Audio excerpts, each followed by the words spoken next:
5절 말씀.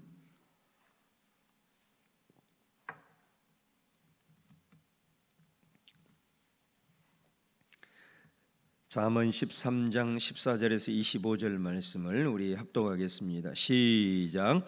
지혜 있는 자의 교훈은 생명의 셈이니 사망의 그물에서 벗어나게 하느니라.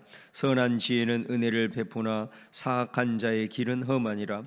무릇 슬기로운 자는 지식으로 행하거니와 미련한 자는 자기의 미련한 것을 나타내느니라.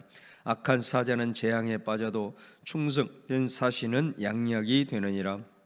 훈계를 저버리는 자에게는 궁핍과 수욕이 이르거니와 경계를 받는 자는 존영을 받느니라. 소원을 성취하면 마음에 달아도 미련한 자는 악에서 떠나기를 싫어하느니라. 지혜로운 자와 동행하면 지혜를 얻고 미련한 자와 사귀면 해를 받느니라. 재앙은 죄인을 따르고 선한 보응은 의인에게 이르느니라. 선인은 그 산업을 자자손손에게 끼쳐도 죄인의 재물은 의인을 위하여 쌓이느니라. 가난한 자는 밭을 경작함으로 양식이 많아지거니와 불의로 말미암아 가산을 탕진하는 자가 있느니라. 매를 아끼는 자는 그의 자식을 미워함이라. 자식을 사랑하는 자는 근실이 징계하느니라. 의인은 포식하여도 악인의 배는 줄이느니라. 아멘. 자, 오늘은 영적 인과율의 법칙이다라는 제목으로 오늘 잠언 말씀을 함께 상고하겠습니다. 이 인과율이라고 하는 것은 우리 하나님의 나라의 또 일반 법칙이기도 합니다. 모든 자연을 보면 하나님께서 섭리해가는 과정을 보면 바로 이런 인과율이 이루어지고 있는 것을 봅니다. 다시 말하면 자연은 어떤 식물이나 모든 동물과 모든 움직여지는 이 자연 속에는 항상 뿌리는 것, 그 다음에 심는 것이 있을 때에 그곳에 열매가 맺히는 것을 볼 수가 있습니다. 우리가 봤을 때 들풀 하나도 절대로 인위적으로 될 수 있는 방법은 없습니다. 꽃씨가 바람에 날려서 그 뿌려지니까 그렇게 잡초도 나오는 것입니다. 모든 자연의 섭리는 뿌려지고 그것을 통해서 열매가 맺히는 것을 우리가 이제 볼 수가 있습니다. 어떤 식물들은 하루 피었다가 하루 지는 것도 있을 수 있고, 또 어떤 경우는 또 1년마다 한 번씩 죽었다가 살아나는 그런 식물들도 있고, 또 한 번 세워지면 오랫동안 이렇게 열매를 맺는 반복을 하는 그런 것들도 있습니다. 그러니까 어떤 뿌려지고 심어졌을 때 그것이 어떤 기간의 차이는 있을 수 있지만 바로 이것이 하나님께서 이 자연을 섭리하시는 것임을 볼 수가 있습니다. 우리 인생도 마찬가지입니다.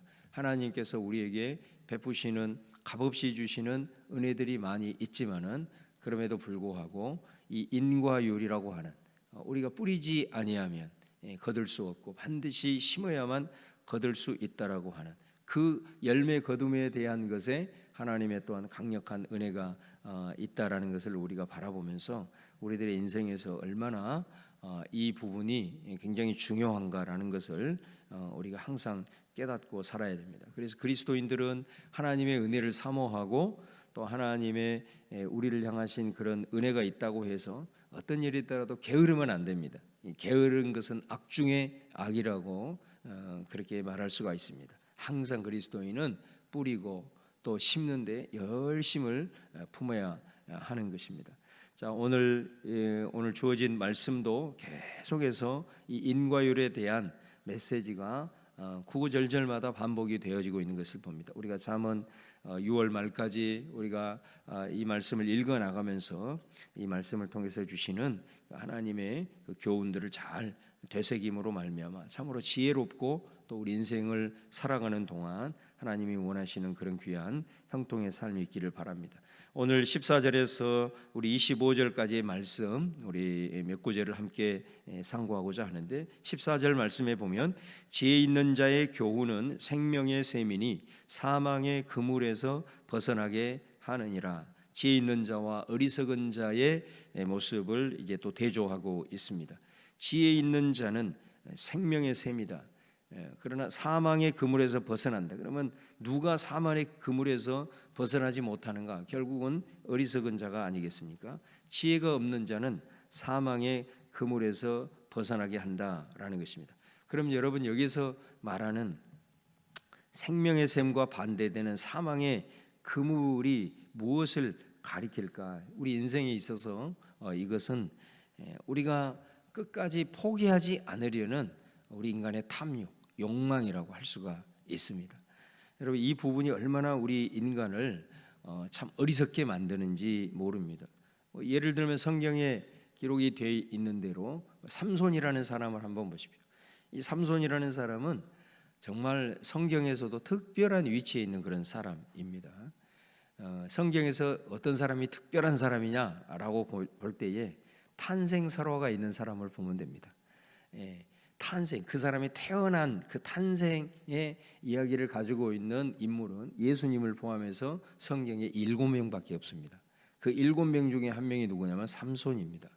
특별한 사람이라고 할 수가 있습니다. 그리고 그는 보통 사람이 가질 수 없는 그런 은혜와 또 그런 은사와 그런 능력을 가진 사람입니다. 근데 여러분 삼손이 결국은 사명을 감당하지 못하고 비참하게 죽게 됩니다. 그게 무엇입니까? 바로 그 들릴라라고 하는 욕망을 내려놓지 못했기 때문입니다. 그가 조금이라도 빨리 그 들릴라라고 하는 그 여인에 대한 그 욕망을 내려놨다라고 한다면 그는 정말로 위대한 하나님의 사람으로 세워졌을 것입니다. 그러나 그는 끝까지 그것을 포기하지 못하고 붙들고 있다가 결국은 그녀의 꾀임에 의해서 사명도 감당하지 못하고 또 비참한 최후를 맞이했던 것을 보게 됩니다. 다윗도 마찬가지입니다.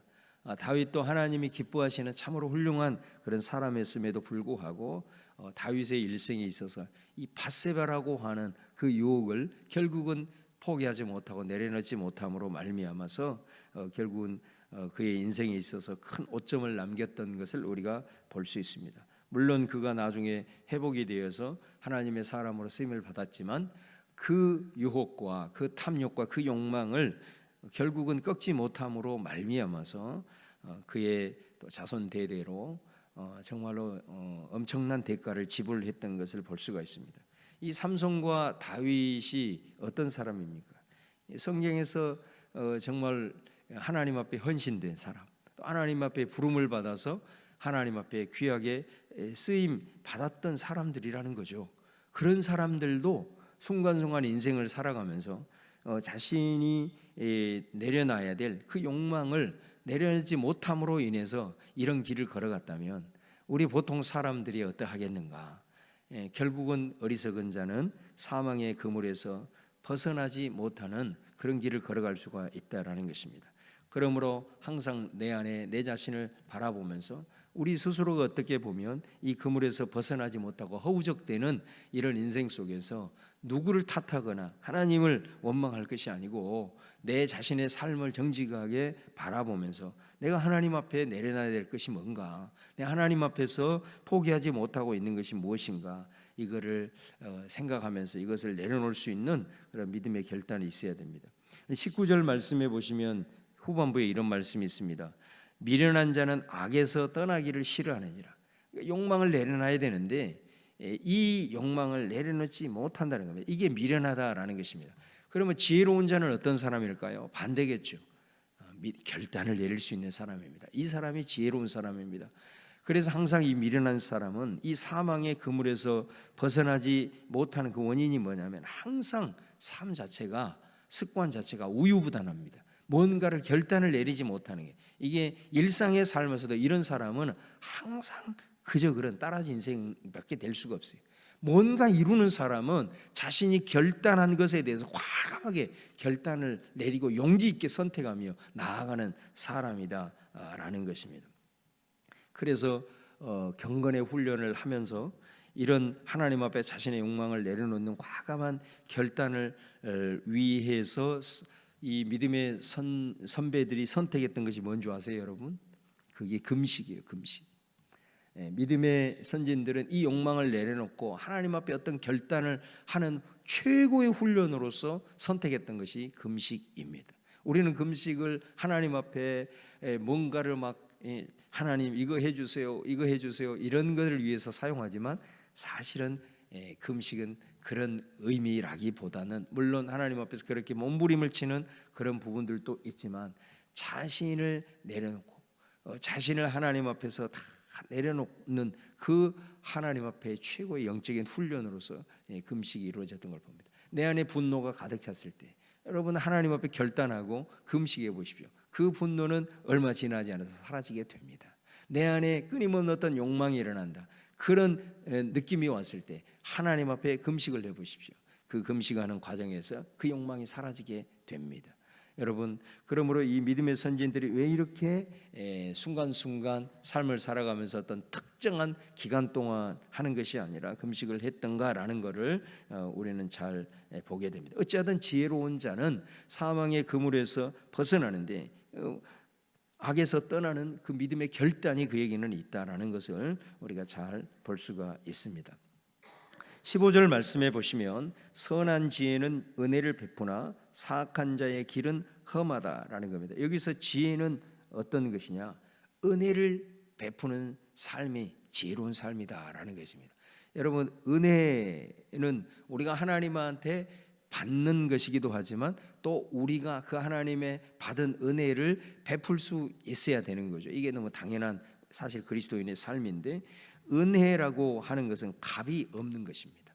그래서 우리들의 삶에 내 작은 입술에서부터 시작해서 그 다음에 내 삶의 모든 행동으로부터 시작해서 모든 어떤 과정을 통해서 우리가 은혜를 베푸는 지혜로운 삶이라고 하는 것은 대가가 없이 베풀 수 있는 그런 삶들이 우리 하루의 여정에서 또 우리 한 주간의 삶에서 조금씩 나타나야 됩니다. 우리들이 이 세상에 움직여지는 모든 삶의 논리는 전부 다 대가입니다. 내가 이걸 하면 너도 내게 이걸 해야 돼라고 하는 give and take라고 하는 이 대가의 논리가 세상의 논리라고 한다면 하나님께서 말씀하시는 이 은혜의 삶이라고 하는 것은 항상 내 속에 대가를 바라지 않고 나누는 것입니다. 우리가 세상을 현실적으로 살아갈 때 완벽하게 모든 삶을 그렇게 살 수 없지만 그러나 그리스도인들은 그래도 하루에 단 한 번이라도 대가 없는 나눔이 우리 안에 있어야 된다는 거예요. 그러니까 우리가 할 수 있는 게 너무나도 많습니다. 그게 뭐냐면 돈이 들어가는 것이라고 늘 생각을 하기 때문에 못하지, 우리가 말을 통해서 얼마든지 다른 사람에게 내가 이 말을 하면 저 사람이 내게 좋은 말을 해줄 거야, 그런 생각하지 않아도 얼마든지 좋은 얘기 해줄 수 있고 격려해 줄 수 있고, 또 우리가 서로 만났을 때 정말로 좋은 마음으로 먼저 우리가 인사하는 것도 말이죠, 얼마나 귀한 것입니까? 뭐 이런 것들을 통해서 지혜로운 삶은 이런 은혜를 베푸는 삶이다. 반대로 사악한 자의 길은 험하다 이렇게 말합니다. 여기서 말하는 이 험하다라고 하는 히브리어가 에탄이라고 하는 의미인데요, 마치 오늘 이 말씀은 사악한 자의 결과가 굉장히 인생이 험하다 이런 느낌을 가질 수 있는데, 이 에탄이라고 하는 단어의 뜻이 뭐냐면은 마치 그 늪이에요. 늪, 끈적끈적해서 사람이 빠지면 거기서 헤어나지 못하는 그런 늪, 이런 의미를 가지고 있어요. 그러니까 이거는 뭐냐면 사람이 늪과 같다 그랬을 때는 어떤 여러분 느낌이세요? 그 사람을 그냥 얽어매고 또 그 사람을 자유롭지 못하게 하고 굉장히 사람들을 불편하게 하는 이제 그런 의미가 담겨 있다라는 거 아니겠습니까?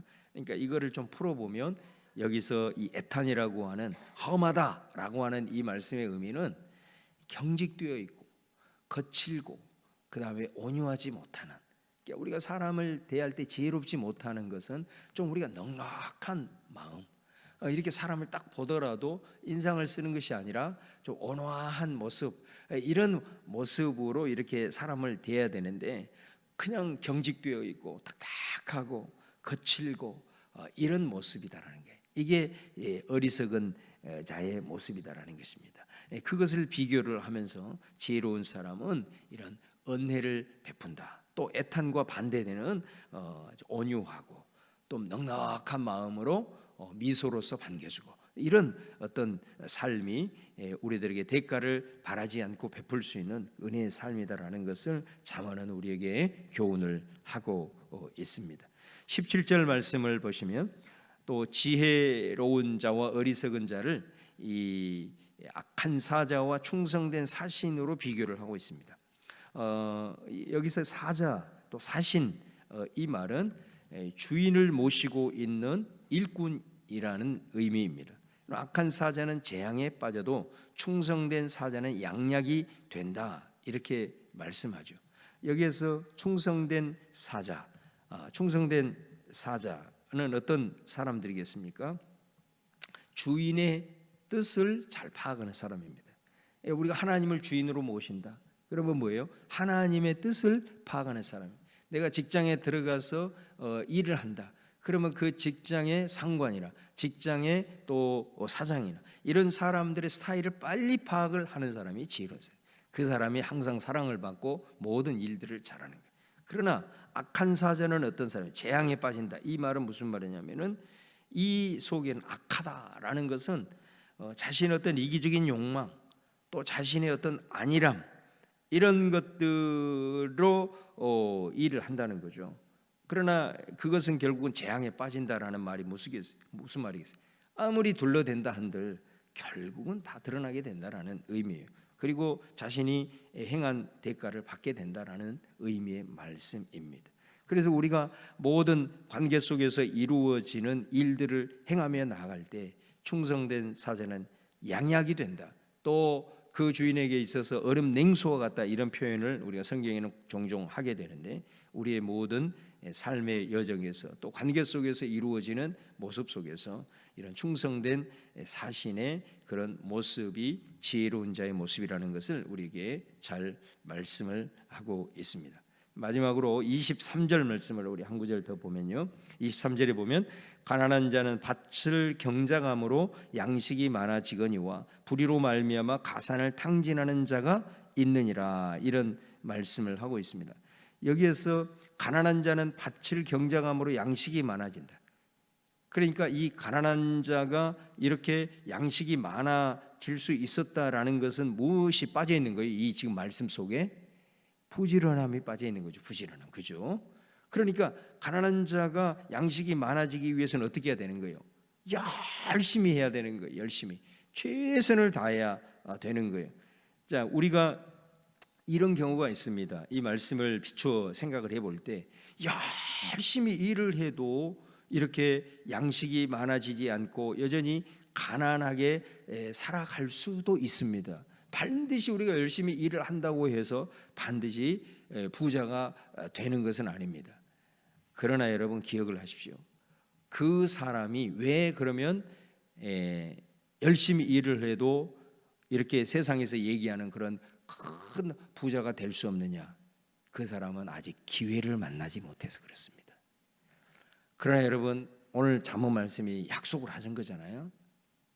그렇다고 게으르게 살 거냐? 그렇다고 대충 살 거냐? 아니라는 거예요. 그 사람도 기회를 만나면 얼마든지 큰 부유함을 누릴 수 있다라는 게 오늘 말씀의 의미인 거예요. 그러므로 이 말씀 속에는 우리는 하나님을 믿고 사는 사람이래.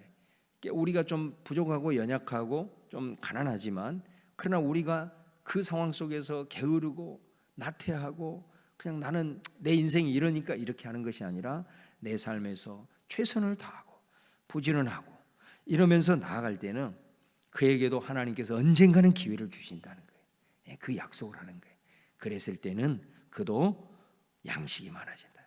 밭을 경작하는 것을 포기하지 말고 최선을 다해서 감당할 때 그가 기회를 만나는 순간 양식이 많아지는 그런 아름다운 삶을 살게 된다라는 것을 말씀하고 있습니다. 이 잠언의 말씀이 그런 거잖아요. 우리가 지혜로운 자의 길을 선택하고 충성된 길을 선택하고 부지런의 길을 선택하고 은혜를 베푸는 삶을 선택했을 때에 우리가 자연의 이치처럼 무슨 일을 했을 때 하루 꽃이 확 폈다가 지는 그럴 수도 있지만은 우리 인간의 삶이라고 하는 것은 멀리 보는 인생이지 않습니까? 우리가 내가 이걸 심었으니까 바로바로 인스턴트 기계처럼 나오는 것이 아니라는 것이죠. 때로는 하나님께서 우리를 연단하셔서 대기만성으로 또 세울 수도 있는 겁니다. 그래서 그 하나님이 나의 인생의 주인이시고 내 삶을 인도해 가신다라고 하는 그 선하신 하나님을 날마다 기억하고 우리 스스로가 정말로 지혜 있는 자의 길을 순간순간 선택하며 나아갈 때 주께서 우리들의 삶에 이런 아름다운 반드시 좋은 열매를 맺게 하신다라는 것을 말씀하고 있고요. 그 다음에 21절 2절에 보면은 결과가 이렇게 나와 있어요. 재앙은 죄인을 따르고 선한 보응은 의인에게 이르느니라. 하나님의 약속이잖아요. 반드시 하나님께서 선한 일을 하고 지혜롭게 행하는 자들에게는 그 보응을 아름답게 하신다라는 거고요. 22절에 보면 선인은 그 산업을 자자손손에게 끼쳐도 죄인의 재물은 의인을 위하여 쌓이느니라. 우리가 눈에 보여지는 형통함의 역사가 내 대에 일어나지 않는다 하더라도 하나님께서는 자자손손 그 열매를 맺게 하시는 하나님의 섭리가 있다라는 것을 우리에게 말씀을 하고 있습니다. 우리가 하나님 앞에서 뿌려지는 이 지혜로운 삶의 모든 것은 하나도 그냥 썩어지는 법이 없다라는 것을 우리가 기억을 하면서 저와 여러분의 삶이 오늘 하루도 아름다운 것을 심고 아름다운 것을 뿌리며 나갈 때 주님의 때에 가장 귀하고 복된 것으로 또 주님이 기회를 주실 때에 그것을 통해서 귀한 영향력을 발휘할 수 있다는 것을 기억하면서 오늘 한날도 이 자면해 주시는 교훈을 따라서 열심히 심고 열심히 뿌리는 우리 사랑하는 성도들의 삶이 되시기를 주님의 이름으로 축원합니다. 기도하겠습니다. 자, 오늘 또 주신 말씀 생각하면서 우리 기도할 때 주님 말씀 생각나게 하시고 또 이 말씀 오늘 하루를 나를 주장하는 은혜의 삶이 되도록 함께하여 주옵소서. 주여 한번 부르고 통성으로 기도하겠습니다. 주여 할렐루야. 주님 감사합니다. 오늘도 아버지 하나님의 생명의 말씀으로 우리를 먹여주시니 감사합니다. 이 양식이 아버지 하나님의 우리들의 삶에 생명의 열매로 나타날 줄로 믿습니다. 오늘도 아버지 하나님 주신 이 약속을 우리들의 가슴 속에 품고 내 아버지 하나님이여 정말로 영혼의 밭에 심습니다. 아버지 하나님 이것이 내 안에 자라나게 하시고 이것이 내 삶에 또한 새로운 씨앗으로 뿌려져서 좋은 아버지 하나님의 약속하신 아름다운 이 결과가 이루어질 수 있도록 인도하여 주옵소서. 아버지 하나님 우리 가운데 아버지 하나님의 은혜를 갈망하되 정말 우리들의 삶에서 내 형편이 어찌하든 하나님 바라보고 최선을 다해서 살아가기를 간절히 바랍니다. 지혜로운 자의 길을 선택하게 하여 주시고 은혜를 베푸는 자의 삶을 살게 하시고 오늘 하루를 살아도 아버지 하나님 만나는 모든 관계 속에서 내 삶의 일상에서 충성된 아버지 하나님의 일꾼으로 서게 하여 주옵시며 아버지 하나님의 또한 중요한 삶의 여정에서 우유부단하지 않게 도와주시고 믿음의 용기 있는 결단이 우리 안에 이루어져서 주님 거룩하신 뜻을 위하여 우리가 하루하루 살아가도록 인도하여 주옵소서. 오늘 또 그렇게 아버지 하나님이여 기도하며 하나님 나아가오니 우리를 도우시고 성령으로 감동하여 주옵소서.